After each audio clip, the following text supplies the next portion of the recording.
बनेगी तो धंधे लगेंगे, ताकत बनेगी तो लोन मिलेगा, ताकत बनेगी तो बैकलॉग भरा जाएगा, ताकत मिलेगी तो निजी क्षेत्रों में आरक्षण की व्यवस्था लागू कराने का काम करेंगे हम लोग। मेरी बात का फिर कह रहा हूं, कान खोल के सुन लो। निजी क्षेत्रों में 98% प्राइवेट सेक्टर में आरक्षण व्यवस्था लागू कराने का हम लोग काम करेंगे। मेरी बात को याद कर रखना। और उसके बाद आप देखना क्या होगा। पाल, प्रजापति, कश्यप, मौर्य, सेन, कुशवाहा, बिंद, राजभर, केवट, मल्ला, विश्वकर्मा, यादव, जाटव, जाट, गुर्जर, तमाम लोधी, तमाम जो पिछड़े वर्ग की जातियां हैं, नुनिया, चौहान, राजभर, तमाम पिछड़े वर्ग के जो बच्चे हमारे, उन सबको नौकरी रोजगार करने का मौका मिलेगा। जब उनके जेब में पैसे आएंगे तभी वो अपनी माओ के आंसू पूछ पाएंगे। वरना इस देश में कब तक भूखे प्यासे रहकर, कब तक भूखे प्यासे रहकर। भाईचारा सम्मेलन तो सफल बना दिया है। भाईचारा बनाओगे नहीं बनाओगे बताओ? जोर से बताओ, बनाओगे नहीं बनाओगे? भाईचारा बनेगा तो क्या होगा पता है? भाईचारा बनेगा तो राज आएगा, राज आएगा तो स्वाभिमान सम्मान का जीवन लेके आएगा। मेरी बात का प्यार। मैं तो एक गरीब परिवार में जन्मा। मेरी माँ दूसरों के खेत में घास लेके आती थी। मैं स्कूल से आता था, उस घास की गठरी को पकड़ के लेके आता था कि अपनी माँ का बोझ थोड़ा सा कम कर सके। और मेरी माँ इसलिए घास लेके आती थी कि दूध बेच के वो कुछ पैसे जुटा सके और हमारी जरूरतें पूरी कर सके।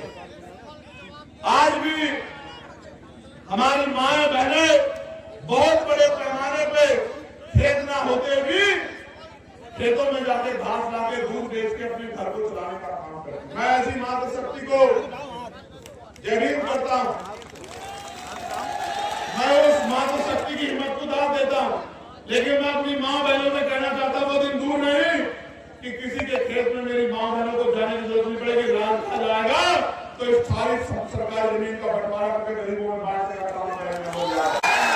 मैं फिर कह रहा हूं,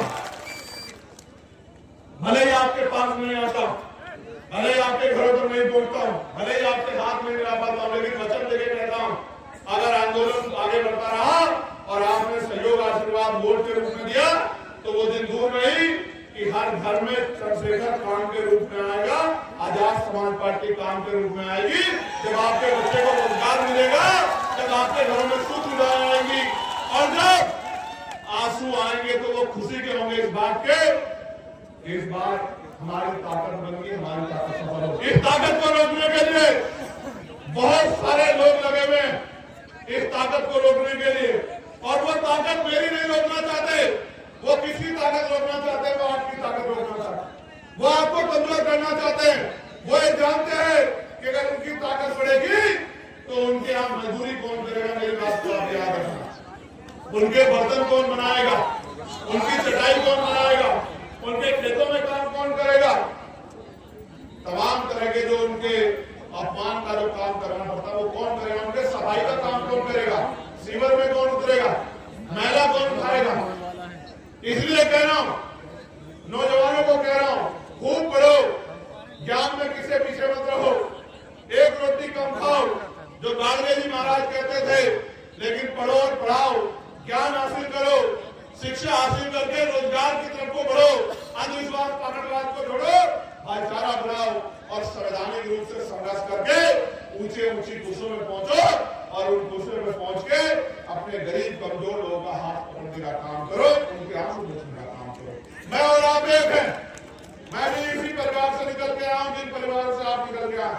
मैं आपके प्यार को जानता हूं, मैं आपके संघर्ष को जानता हूं। मेरी एक आवाज पर चाहे दिल्ली हो या लखनऊ या मुजफ्फरनगर, आप दौड़े दौड़े चले जाते हो। लेकिन मेरे भाइयों, दौड़े दौड़े जाने से काम नहीं चलेगा। जब तक आप अपनी बस्तियों में गांव गांव जाके बूथ कमेटी नहीं बनाओगे, सेक्टर कमेटी नहीं बनाओगे, भाईचारा कमेटी नहीं बनाओगे, जब तक अपने क्षेत्रों में एकजुट के समाज को एकजुट नहीं करोगे, तब तक आप सफल होने वाले नहीं। तो मेरे पास आगे पीछे नहीं जाने की जरूरत नहीं, अपने क्षेत्रों को मजबूत करने की जरूरत है।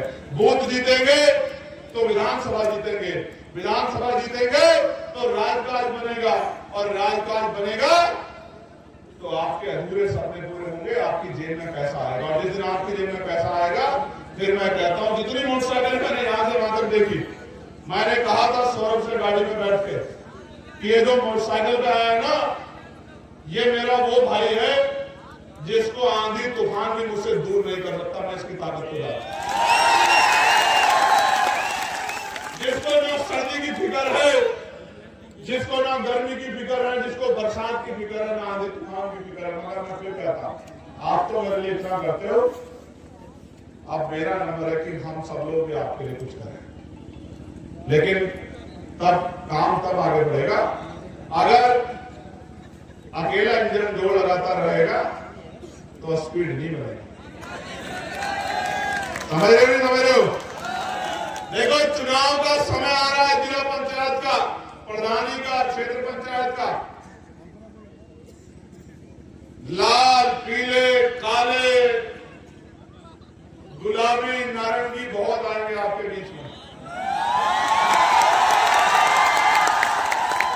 लेकिन जब आपकी आंख में आंसू आएगा तो ये गिरने वाला आएगा। आएगा नहीं आएगा?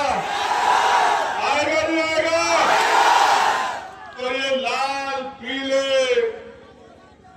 काले, गुलाबी, नारंगी तो अपने मकसद को आएंगे, झूठा भाईचारा दिखाएंगे, और जब उनका राजकाज बनेगा तो आपके बच्चों की नौकरी को छीन के अपने बच्चों के खाते में ले जाएंगे। और जब आपका राजकाज बनेगा तो हर गरीब को उसका हक मिलेगा। इस बात का मैं आपको विश्वास दिलाता हूं। मैं देशराज जी के परिवार से आग्रह करूंगा कि वो यहां आ जाएं। एक हमारी बहन थी, बड़ी हिम्मत उठा के बोल रही थी, कोशिश कर रही थी बोलने की, हाथ थोड़े से कांप रहे थे। मैं उस बहन को भी कहना चाहता हूं, जब तक ये इतने भाई हैं तब तक घबराने की जरूरत नहीं है। घबराने की जरूरत है क्या? जल्दी बताओ, जरूरत है क्या? बताओ, यहां से जाके घर में निकल के काम करोगे नहीं करोगे? इस बार पंचायत चुनाव में ताकत बना के दोगे नहीं दोगे? बाबा साहब ने कहा था, आदमी भूखा रह सकता, अपमानित होकर नहीं रह सकता। इस देश में अगर हम बिना अधिकारों के रह रहे हैं तो अपमान से रहे हैं। क्या ये अपमान का जीवन बदलने के लिए लोग संघर्ष करेंगे नहीं करेंगे? मैं अपनी मां बहनों से पूछना चाहता हूं, क्या आपका आशीर्वाद आजाद समाज पार्टी चंद्रशेखर को मिलेगा नहीं मिलेगा? बताओ, ईमानदारी से बताओ या झूठे हाथ नहीं? बताओ, अपने स्थान पे खड़े होकर बताओ, मिलेगा नहीं मिलेगा? मिलेगा नहीं मिलेगा? बताओ, मिलेगा नहीं मिलेगा? बताओ, मदद करोगे नहीं करोगे? तो फिर मेरी बात को भी याद रख लो, जब तक जीवन है संघर्ष जारी रहेगा और राजकाज चलेगा तो स्वाभिमान सम्मान का जीवन दिलाने का काम करेंगे। बहुत बहुत धन्यवाद। सुनो,